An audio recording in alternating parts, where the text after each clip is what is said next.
দোয়া যখন শুরু করে বান্দার জন্য করণীয় হলো কোনো একটা উত্তম কাজের পরে দোয়া করা। যেমনিভাবে বিভিন্ন পরামর্শ দেওয়া হয়েছে হাদিসের ক্ষেত্রে, যেমন সারাদিন সিয়াম সাধনা পালন করে ইফতারের আগ দিয়ে আল্লাহর কাছে দোয়া করা। হাদিসে আছে রোজাদারের ইফতারের সময় এমন দোয়া থাকে যে দোয়া আল্লাহ কখনো ফেরান না।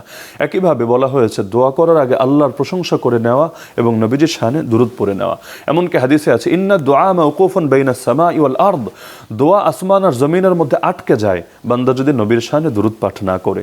এজন্য জানাজা সালাতেও দেখবেন আমরা প্রথমেই ডাইরেক্ট নামাজ শুরু করে দোয়া শুরু করি না, বরঞ্চ প্রথমে আল্লাহর প্রশংসা করে নিই, এরপর নবীর শানে দুরূদ পড়ে নিই, এরপর আমরা দোয়া করি। সূরা ফাতিহার মধ্যেও দেখবেন একেবারে শুরুতেই আমরা ইহদিনাস সিরাতাল মুস্তাকিম বলে দোয়া করি না, আগে আল্লাহর প্রশংসা করি, আলহামদুলিল্লাহি রাব্বিল আলামিন।